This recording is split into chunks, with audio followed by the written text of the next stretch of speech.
mga taga-kabataan sa Pilisiados, sang Lubaton, kag sang Mantaunon, agod nga makahatag kita sang dutay nga kasadyahan para sa igatanan. So ini simple mga bagay, pero ini aton ginahiwat paagi sa syudad sang Victorias, agod nga makadulong sa kalipayan para sa aton mga kabataan, ilabi na gid nga summer subong.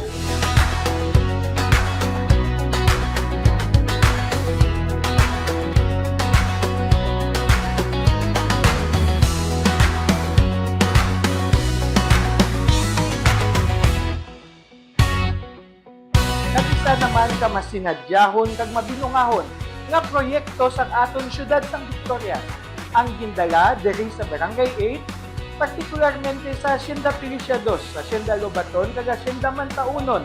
Ang mga kabataan nakaagom sang isa ka feeding program sa ika-30 na nga tinion sang feeding program sang masa nga proyekto sang syudad sang Victorias. Madamo nga mga kabataan ang nagpaangot, nagpaambit sini kag nangin masadya ang mga games kag ang mga regalo nga ila nabaton karon nga hapon.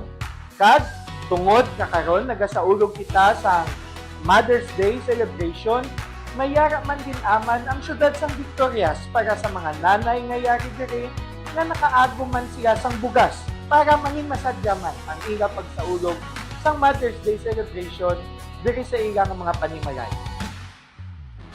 Kag malipayon kita nga ipabalo sa inyo nga kita nangin matinumanon sa sugo sang DILG paagi sa DILG Memorandum Circular number 2026-006 o kung ang ginatawag nga anti-EPAL policy.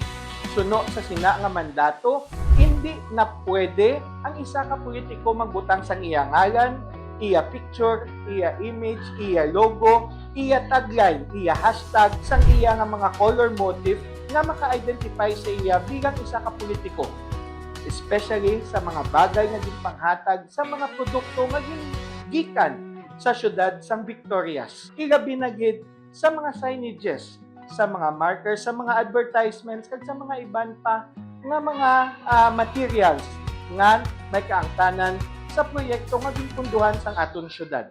Sarang naton nagamit ang aton L300 nga may picture naton kay tungod ina hindi ginpunduhan sang gobyerno kundi ina aton pribado nga propiedad. Sa mga masunod nga mga inadlaw, kita magapadayon sa pagpangabuhi sining anti-EPAL policy sang DILG agod nga mas mabatyagan sang mga tawo ang matuod-tuod nga serbisyo kag programa sang syudad sang Victorias nga amo ang nagapundo sa sini nga mga proyekto. Para sa ihibalo sang mga Victoriasanon, madamo gid na salamat.